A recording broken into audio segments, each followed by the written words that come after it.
Good afternoon.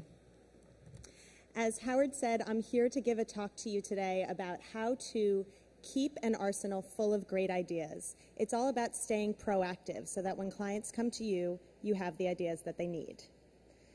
A little bit about what I do at The New Yorker. I'm on the publishing side of the magazine, and I work with our advertisers to create custom marketing solutions across New Yorker's platforms. So that includes the magazine, as you might imagine, but also our website, our tablet, and our smartphone editions, and of course, events. At The New Yorker, we produce about 100 events a year. It could be anything from a cartoonist at a cocktail party to the New Yorker Festival. Have you guys heard of the New Yorker Festival? Yes? I'll talk about that in a little bit. What's interesting to me about events, this is a photograph from 2006. This was the very first event that I ever produced myself in publishing. And if you take a look at the audience, first of all, they're all in super well-tailored suits. This was before the economy crashed. And it was before the hoodie culture that we see now. So a lot of people come to our events now in jeans with a blazer. Everyone here's in a suit. But also, not one person has a cell phone in their hand. If you compare that to our events today, almost every single person arrives with a smartphone, and they take pictures of everything that we do, and oftentimes they share them on their social networks. So that has really changed how events run, and it's also changed the importance of events. So events used to just be really wonderful, high-touch, live, experiential moments that would happen in a room. They would be one and done. It would happen, it would be over. And now, as we all know, it's really exciting because you can interact with attendees using social media, you can create buzz and get the word out. But what's exciting to us in the advertising field is that we can create content from events that can live on our various platforms. And events, because of that, have become so much more important. So it's an exciting time. So back to what I do, I create custom ideas that advertisers can own along with my team. And a lot of times we are creating event concepts that deliver content. So I'm going to take you through some of those ideas, and I'm going to talk to you about how we oftentimes make those ideas happen under very quick turnarounds. So a little bit about what clients come to us and ask for. They want things that are first to market, out of the box, ideas that will blow stuff up. And this is language that I received in a request from a client last week. I want an idea that will blow stuff up. Yikes, that's a lot of pressure. And everyone wants a great idea by tomorrow. And I think that almost everyone in the room can relate to that. Clients want ideas tomorrow. So what can you do when you have clients demanding creativity from you at a moment's notice to be prepared to go to battle? And I'm going to talk about how we keep our creative edge sharp at The New Yorker and how we build an arsenal of great ideas so that when clients come to us with these demands, we are ready to go. So I'll take you through a few examples. The first is The Big Story. The Big Story is a live discussion series that brings the pages of the magazine to life. We talk about the big stories that we're writing about in the magazine. It's hosted by the New Yorker editors and writers. We get this really great thought leader crowd that comes out to Joe's Pub downtown. It's usually about 6 events a year. And Lincoln has been our sponsor for the past 2 years. And as an automotive sponsor, they get the type of exposure that you might imagine. They park a car outside, their logo is all over everything, they get to distribute literature to attendees, etc. But they came to us this year with a challenge. They wanted to find a way to take the very serious and complex content that we are talking about at The Big Story and make it shareable, sticky, and social. And so the idea that we came up with was to have a sketch note artist join us at the event, and I saw that Bloomberg is doing the same thing as well. This is a trend that is catching on. What is a sketch note? A sketch note is a graphic representation of a conversation or an idea.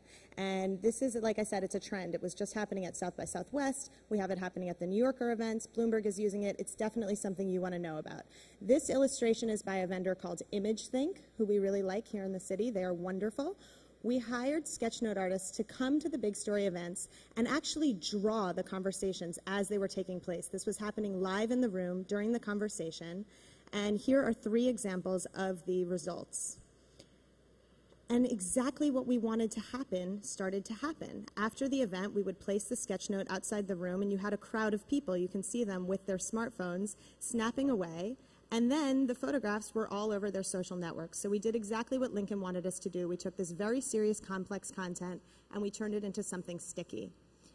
And how did I come up with that idea? How did I find out what a sketch note was, sort of before it had burst the bubble and become this popular, trendy thing?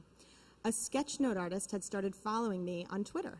And I had never heard of a sketchnote artist. This was a year and a half ago. It just hadn't sort of entered my stratosphere. So I took a look at who this guy was, and I followed him back. His name is Mike Rhodes. He's on the West Coast. And I dropped him a line, and I was like, what is this? And we hopped on the phone, and he told me all about what he does, and I thought, this is perfect for the New Yorker because it's super visual. We have a rich heritage in illustration at the New Yorker, and this is a great way to capture an idea. So I had that idea in my pocket, and when Lincoln came asking, boom, we made it happen, and we had a very happy client. The second example is Passport to the Arts, which is our annual event where we have about 1,000 arts and culture enthusiasts join us for an entire day downtown, where we arm them with a passport and they go from gallery to gallery getting stamps, and we also build in some unique experiences along the way. The day wraps up with a cocktail party and a silent auction. It's a truly awesome event. We have tons of sponsors. One of them this year that I'm going to tell you about is Showtime's Dexter. Dexter was nearing its 8th and final season. They wanted to drive tune-ins for the event. That's always what entertainment clients want. They want to drive tune-ins. But they wanted to do it in a way that would be unique to the Dexter brand and that also would feel really organic for the people attending the event. Because we all know we don't want to show up to an event that we've paid for and just be sort of marketed to. We want experiences that will resonate with us and that will feel cool and like they belong there. So what did we do? We created a custom Sleep No More Dexter experience. This is how it worked. Basically, if you showed up to the McKittrick Hotel, which is home to Sleep No More, and you flashed your passport, you got whisked away on a backstage tour of the set, complete with pop-up performances by the actors. It was a flashlight tour, super creepy and cool. And then you popped out onto the roof of the Gallo Green, which is the rooftop of the McKittrick Hotel. It's a super awesome venue. If you haven't been there, check it out. We happened to get a gorgeous day, as you can see. The porter who took people on the tour instructed them to show up to the bar and tell the bartender that Dexter sent you. So you went up to the bar, you said, Dexter sent me, and the bartender then proceeded to create this super intricate cocktail, complete with a drizzle of grenadine at the end that looked just like dripping blood. Very, very Dexter. And the finishing touch was a card with the tune-in details. This is a really cool vine that someone created of the cocktail.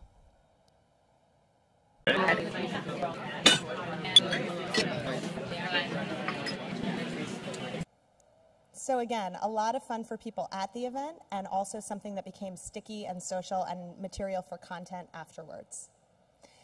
Last but not least is the New Yorker Festival, which I mentioned in my introduction.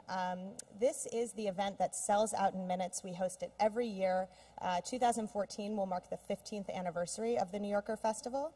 The event brings together the world's most amazing writers, thinkers, poets, actors, artists, musicians. We host 50 live events over 3 days. We attract 18,000 people from around the world in 47 states, and it's really sort of the moment of the year for our brand to shine. We just wrapped up. It was an amazing year. Acura had its 7th year as our exclusive automotive sponsor. And this year they came to us and they wanted something first to market. They wanted something that hadn't been done before. They had a huge emphasis on social this year. They've put a lot of dollars, time, and attention into their social media campaign. And mostly what they wanted, which I thought was really an interesting challenge, was that they wanted to expand the reach of their program to more than just the 18,000 people that were showing up to the event. They wanted to harness the power of the entire New Yorker readership around the country and the world and get them involved in the New Yorker Festival. And so we decided to build a one-of-a-kind collaborative art installation using Instagram photos from not only the festival goers, but from really any of our readers. This is a video that shows you how it worked.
for Mankind was the Acura campaign, and we created their campaign image utilizing these Instagram photos.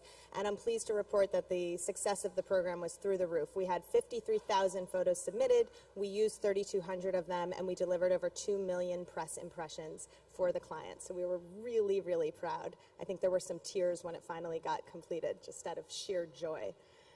How did I come up with this idea? A few years ago, I read about an agency called Breakfast. They had developed something called the Instaprint photo printer. I don't know if anyone here has heard of that before. It's really cool. It was developed about 3 years ago, and it's a printer that affixes to the wall and prints a photo that's associated with a hashtag.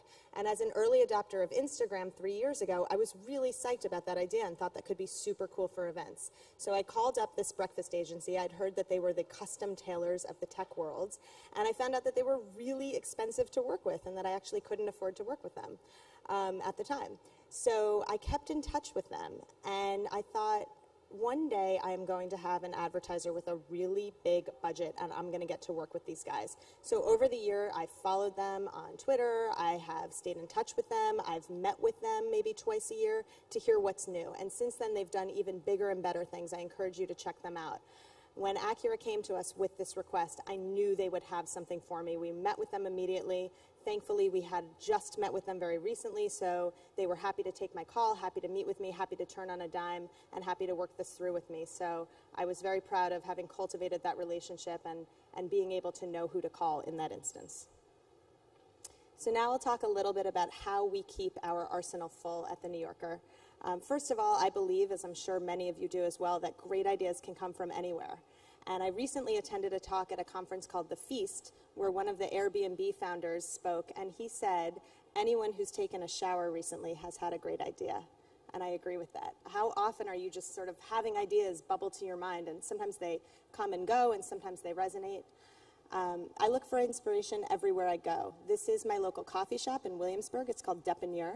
And I'm such a big fan of the chalk artist that's done the menus there that I actually commissioned her to do some chalk artwork for us at the Passport to the Arts event. I called up the coffee shop, said, who does your menus, and hired her because we wanted something that looked authentic and sort of Brooklyn and cool.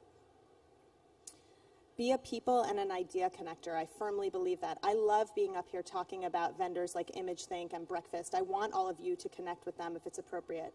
And if you know great people for me, I want you to connect me. So pay it forward. I think that's very important.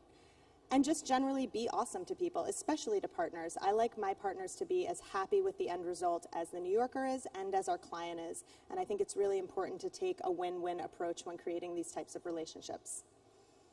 This is one of my favorite New Yorker cartoons, but staying in touch, super important.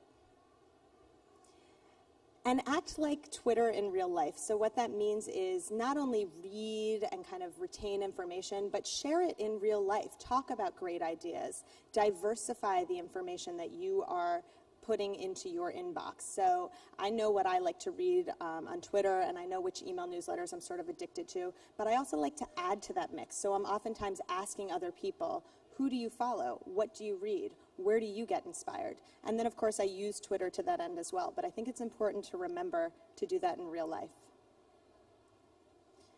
And last but not least, give credits to other people. I have a big team at The New Yorker, and we work with a lot of different teams at The New Yorker. And I think it's really important to foster an environment where people know that their ideas will not only be heard, but also recognized.